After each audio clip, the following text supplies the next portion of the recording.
The African American Legend series highlights the accomplishments of blacks in areas as varied as politics, sports, aviation, business, literature, and education. We will explore how African Americans have succeeded in areas where they'd been previously excluded because of segregation, racism, and lack of opportunity. I'm your host, Dr. Roscoe C. Brown, Jr., and with us today is Bill Perkins, Deputy Majority Leader of the New York City Council. Yes. Hi, Bill. Hi, how are you? Okay, now what district do you represent? I represent what is known as the 9th District, which is Harlem, the Upper West Side of Manhattan, and Spanish Harlem, sometimes also known as El Barrio, East Harlem. Well, how many people are in your councilmanic district? About 160,000 people. Many are rich. Many are poor. Most, however, are in between middle class. A lot of Jews, a lot of blacks, a lot of Latinos, a lot of Asians, a lot of immigrants. Some people are doing well, some people are not doing so well. It's a very diverse district. Well, as the Deputy Majority Leader of the City Council, you must have your hands full with all the many issues that are facing this great city of New York. Well, it is a full-time job, even though it's described as a part-time job. With a full-time salary? With a part-time job. But it is an exciting job, and it is I enjoy the job very much. I feel very privileged to have it. It's a lot of work, and especially during this period of time when we are seeing our city with great challenges before it, particularly in the area of education, in the areas of housing, in the areas of economic development and employment, etc. Being in the position that I'm in at the City Council offers me a great opportunity to get my hands on some of these problems and actually come up with some real viable solutions that affect people's lives.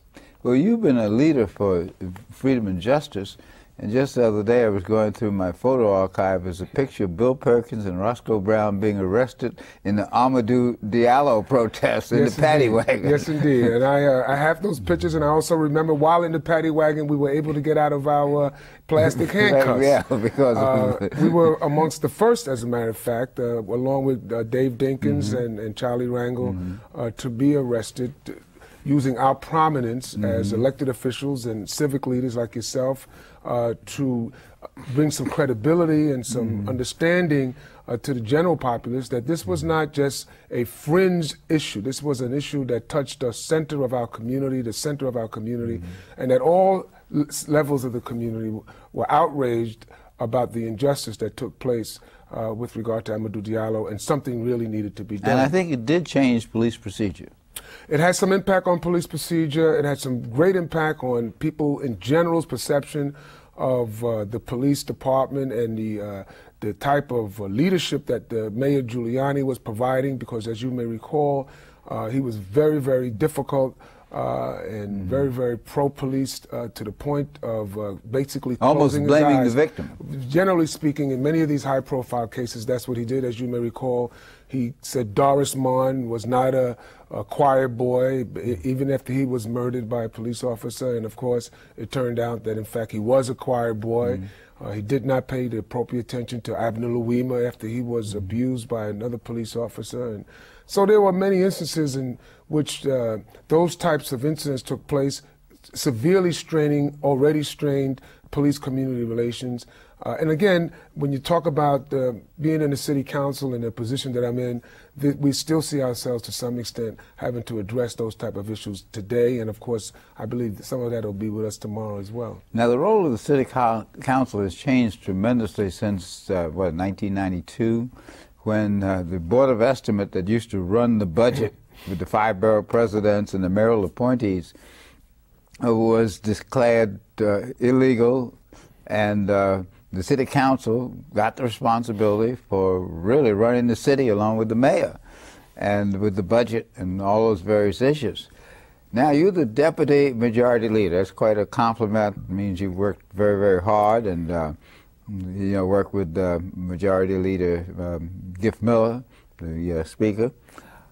Of all the issues in the city, could you list the first 4 or 5 that you think we really need to be focusing on? I know you do this every year, and there must be 1,000 issues, but I'm asking you to narrow down. Needless to say, number 1 on that list is education. And when I talk about education, I'm not just simply talking about education from kindergarten to 12th grade. I'm talking about public education all the way through the university level.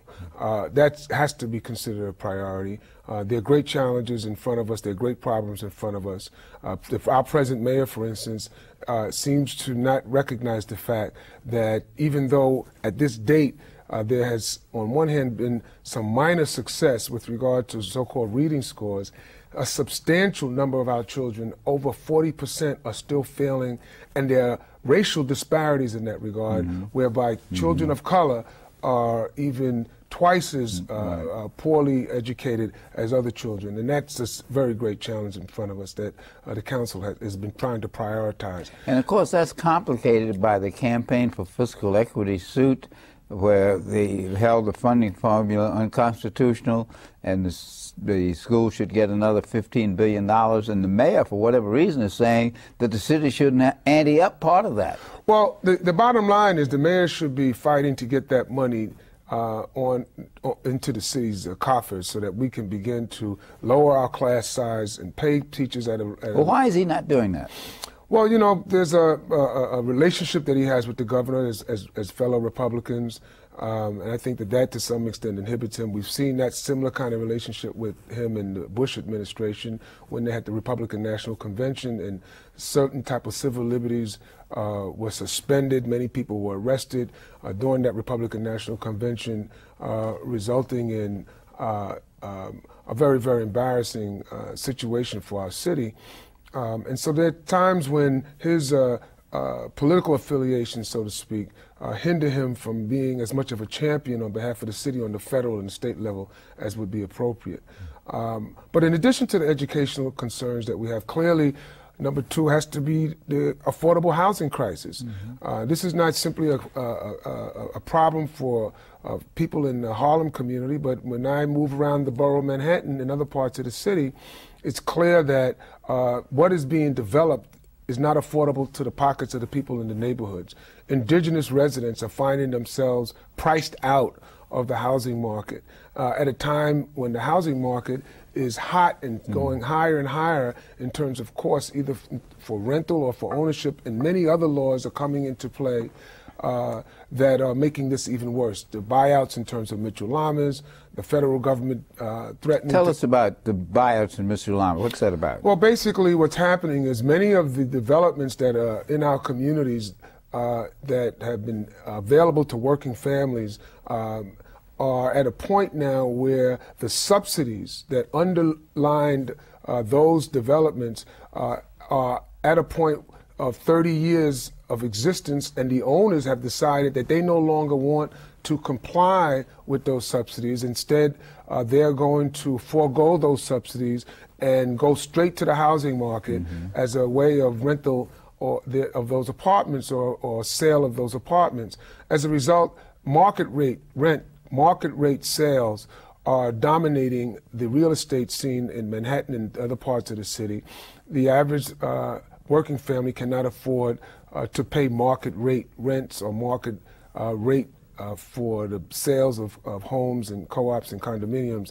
And as a result, people are being displaced and moving, looking for other places to move. Young people that have always been attracted to come into the city are finding it impossible to be a part of the city as readily as it used to be in the past. Well, what do you say when the landlords say that their expenses have gone up and the rents have not, and they're actually losing money, which many say caused the abandonment of houses back in the 70s. Well, how do you deal with that? The fact of the matter is that's not true.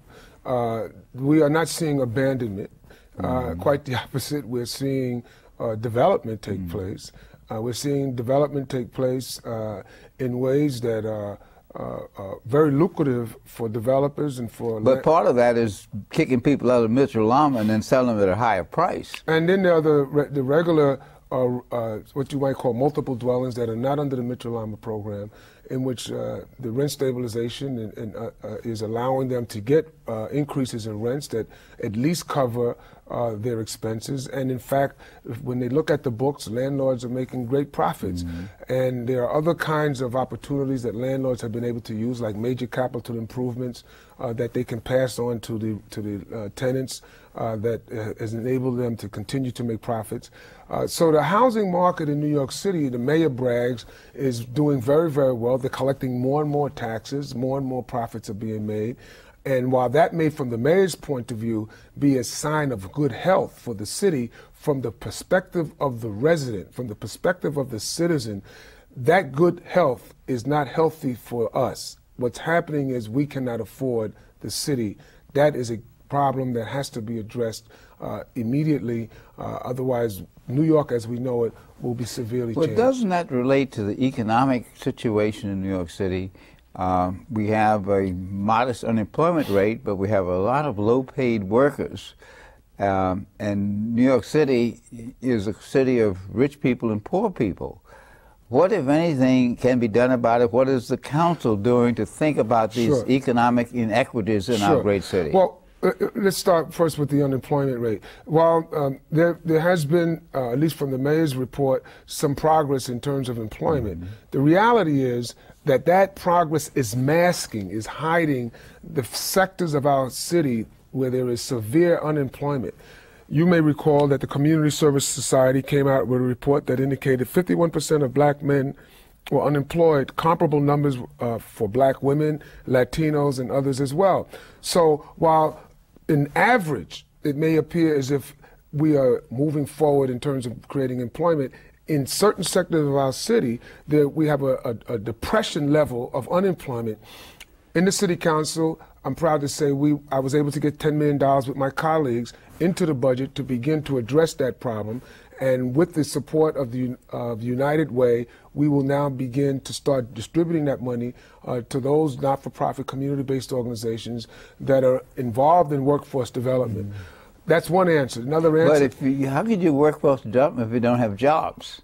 Well, because one of the things they found is that so many of our jobs are concentrated around the financial industry and the health industry, both of which are going back and forth in terms of whether they can hire more people.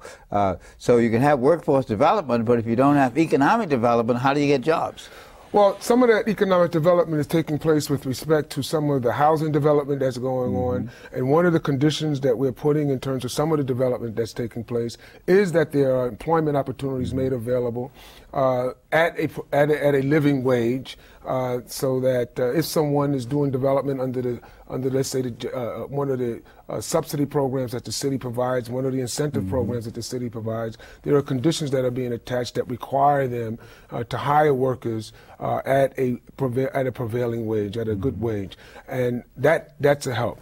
And of course, when there are developments taking place in the city, whether it be the so-called Bondugal called the West Side Stadium or any other kind of development, we are putting conditions in that development that there be inclusion in the employment opportunities, inclusion in the contracting opportunities, so that we do not perpetuate what we have seen in the past, in which we support as a council, we support as a government development, yet it is discriminatory in terms of who is able to take advantage of the tangential opportunities.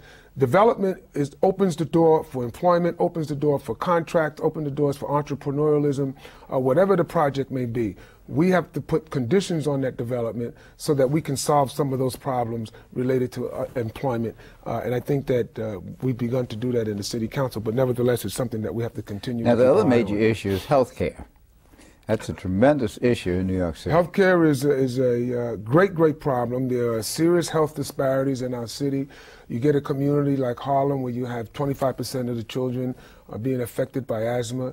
You have a substantial number of people in certain communities that are HIV, AIDS infected.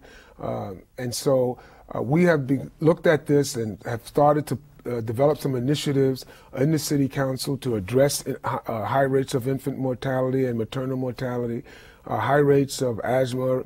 I'm a colon cancer survivor myself, and there's a special initiative that we've directed, especially towards African American men who have a shyness about taking the early screening that can prevent colon cancer, or at least can detect it and can save your life. And then prostate screening as well. And prostate screening. And so those are some health issues that are being to some extent addressed now through measures that I and my colleagues in the City Council have been taking.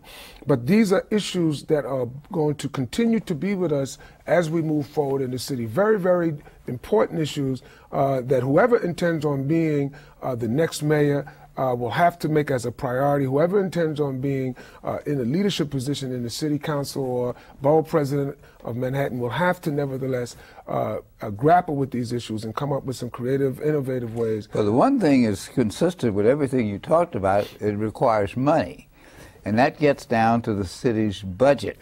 The city's budget was always a point of negotiation. Part of it has to do with the money from the state, part of it has to do with education money, part of it has to do with federal money, and there's a resistance or reluctance to raising taxes. Now, you're a great deputy majority leader of the City Council. How do you deal with that? What are some of your approaches? Well, the first thing I've learned in my experience at the council is there's never enough money. Even when we say happy days are here again, as the mayor has been trying to say in terms of this present budget, you know, there's been some surplus according to him, but if you look down the years, there's some serious deficits coming. But nevertheless, this is a political year, and so quite naturally, those surpluses are going to be used right now to buttress his... That's very interesting. You made an assumption. It's a political year, and quite naturally, the surplus is going to be used to bolster the candidacy of the mayor and others. Let's say the mayoralty of the. In other words, for the mayor to be able to do things. To say he did some things. Right. Now, the key, however, the key lesson is this: it's not how much money you have; it's how you use the money you have. And from that point of view, it's a matter of vision and it's a matter of priorities. Even when you have a little bit of money in your home, you make certain decisions about how to use that little bit of money. You make decisions to either use it to feed and clothe your family, or maybe to go out and buy a Cadillac that you can't afford. But be that as it may, you make those decisions as well in government. We have to make priorities that reflect the true needs of especially the disadvantaged in our city. And especially the real needs of all New Yorkers. We cannot simply use that money to fortify the privileged, to make life... Well, how do we use tax money to fortify the privileged? Well, for instance, if you look at the West Side Stadium, okay, that's a case of misplaced priorities. That's a case in which we are taking hundreds of millions of taxpayers' dollars to build a stadium, as opposed to taking that same dollar and building affordable housing, taking that same dollar and making our public transportation system more effective and better run, taking that same dollar and using it to fix up our public school system. So the same dollars will probably go a lot further in terms of the real needs of New Yorkers than a stadium that will be for another billionaire's benefit, and many New Yorkers may not even afford to be able to attend. So the opportunities of those misplaced priorities become undermined, those opportunities that can benefit the people. So vision and the establishment of priorities are very, very important when you talk about budget. It's not the amount of money as much as it's how we decide to use the money. When we're in a good season, if we decide not to use that money right, it will be just as bad as if we are in a time when we're in a fiscal crisis, if we don't use the money right. How do you communicate that to the public? Well, thanks to your program, this is one way in which we communicate it. You know, there are many other ways in terms of, you know, our local newsletters that we put out, in terms of, you know, going to the public churches, forums. public forums. So it's a constant effort. You know, I pride myself on being, quote, a street politician, so I'm always walking through the neighborhood. My constituents find me on the buses and on the subways, you know, so when they see me, they see me as in my office when I'm on the subway, and we take care of business just as if I was at 250 Broadway at City Hall, or as if I was at the State Office Building in Harlem, and I take that opportunity to share with them what's going on with city government.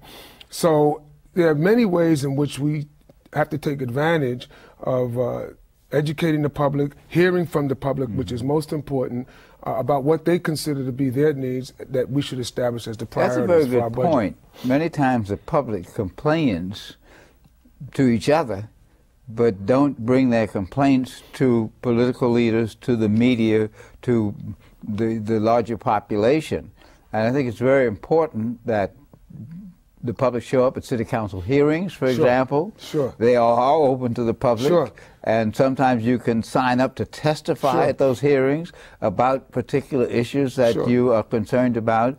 And I think it's very important that they read the newsletters that come out from the council and from the assembly. Sure. Because an informed electorate can be an effective electorate. Oh yeah, and those hearings and that information that they give to us determines for us how we establish priorities. Is that really true? Because I've testified at a lot of hearings where I was on the minority side and the legislation didn't change. So what do you do when I testify? I'm not quite sure whether you were talking at the city council or you talking to people up in Albany. But in the city council, yeah, usually I must say, you know, as far as I'm concerned, your testimony has been very effective for us at city council.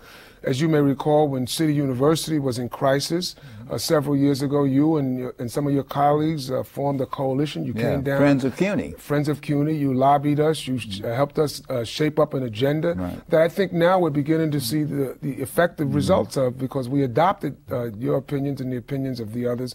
And I think that's how CUNY has managed to persevere and grow into what it is now. And by the same token, you also helped us to remember how important CUNY was for creating a middle class, and how with the new constituency, with the new people in the city, that those same opportunities had to be made available. And so we've kept our eye on the prize. As a matter of fact, in response to some of what you all asked, we created the Vallone Scholarship, a scholarship that would encourage students to maintain high standards, good scores, and therefore not have to pay full tuition, as tuition was skyrocketing not only at CUNY in New York but throughout the nation. So, in other words, it does pay to speak up. It does pay for me. It does pay for a lot and others to hear from you, because, you know, as bright as we like to think we are, we know that some of the best ideas come to us, not from us. And you are the representatives of the people. That's one thing that the voters sometimes forget, that you represent us. Well, we represent you at our best,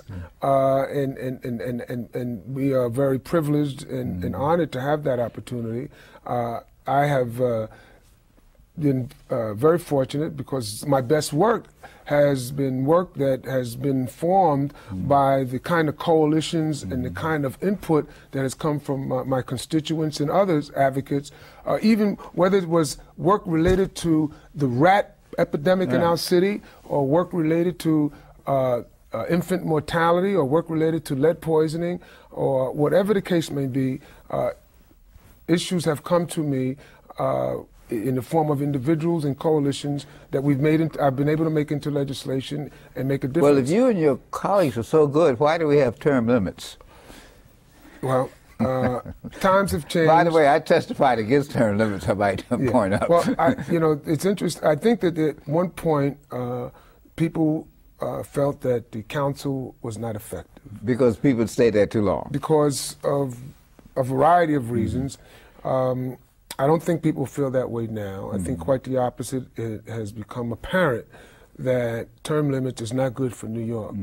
It's not good for governing. It's not good for servicing the communities. And I think that given the opportunity again, that the people might have a different vote in terms of whether they should be. But what this has led to is that people like yourself and many others who are term limited run for other offices, which makes it possible to see a new level of leadership, but then there's a vacuum in the council where new people have to come in and learn all over again. Well, there is a learning curve that you do have to experience over time. And by the time you really learn how to use the tools that are available to you at the city council, whether they be budgetary tools, legislative tools, advocacy tools, knowing people who are out in the world that can make a difference and can become a part of the decision-making process, it's time to go. You know, you're term limited. It's sort of like learning how to drive a car, going through driving school, getting your driver's license, learning how to drive, and then you're told you can't drive. Do you think term limits will be revisited sometime in the future? I believe it will be revisited, and there's some discussion going on now in the city council and outside of the city council, similar to the kinds of concerns that you're raising as to whether or not it is the best thing for the people of the city of New York. People are now considering the fact that maybe we just needed to clean out the house and get some fresh blood in, and now that we've done that and it's proven to be fruitful for the people, maybe we need to revisit it, and I think that's taking place. Well, I think our discussion today has shown your insight into the issues, the fact that you have accomplished this learning curve, and that there are many issues that need to be addressed in the city, whether you do it in your new job, if you get elected as borough president, or whether anybody does it. So I think that this has been a great lesson for me and for our audience on African American Legends today. We've been talking with Councilman Bill Perkins, the Deputy Majority Leader of the New York City Council. Thanks for such an enlightening discussion, Bill. Thank you, and keep up the good work with the show.